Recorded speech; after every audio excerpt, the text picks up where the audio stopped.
تھوڑی دیر پہلے میں نے دیکھا میری 2 سال کی بیٹی چھپا کر برف کھا رہی تھی، اور اب دیکھ رہا ہوں کہ میری بیوی، جسے میں نے بیماری کی وجہ سے سختی کے ساتھ ٹھنڈا پانی پینے سے منع کیا ہے، وہ مجھ سے 2 کرسیاں دور بیٹھے چوری چوری ٹھنڈا پانی پینے میں مصروف ہے۔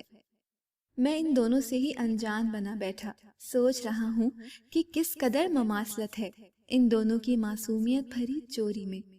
اور اگر مجھے تھوڑی دیر پہلے بیٹی پر غصہ نہیں آیا تو کیا بیوی پر غصہ ہونا چاہیے؟ کیوں لوگ بیوی سے بھی ایسے صبر و تحمل سے پیش نہیں آ سکتے جیسا رویہ وہ اپنی بیٹیوں کے لیے رکھتے ہیں؟ ارے بھائی، یہ بھی تو کسی کی بیٹی ہے، تم اسے خرید کر تو نہیں لائے نا، اور کل تم نے اپنی بیٹی کو بھی تو کسی کے ساتھ رخصت کرنا ہے نا۔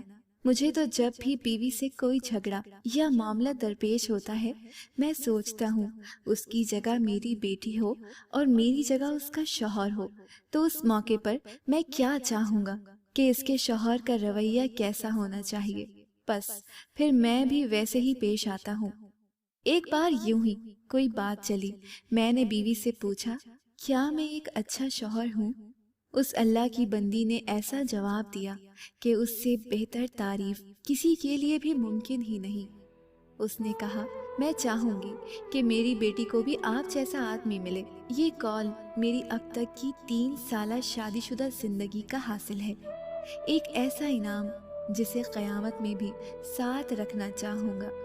اب اس وقت میں یہ سب لکھ رہا ہوں، وہ چوری چوری میری طرف دیکھتی ہے کہ میں اس کی طرف متوجہ تو نہیں، اور میں دل ہی دل میں مسکراتے ہوئے بظاہر موبائل میں متفرق اس کے ٹھنڈا پانی پینے کے ختم ہونے کا انتظار کر رہا ہوں۔ ایک کامیاب باپ اور شوہر بننا کوئی مشکل نہیں ہوتا، بس اپنوں کو اہمیت دینا سیکھیے، ہمیشہ خوش رہیے اور خوشیاں بانٹیے، کیونکہ اللہ تعالیٰ نے انسان کو ہی یہ درجہ دیا ہے کہ انسان ہی ہیں جو دوسروں کو خوش رکھتے ہیں، باقی جاندار نہیں۔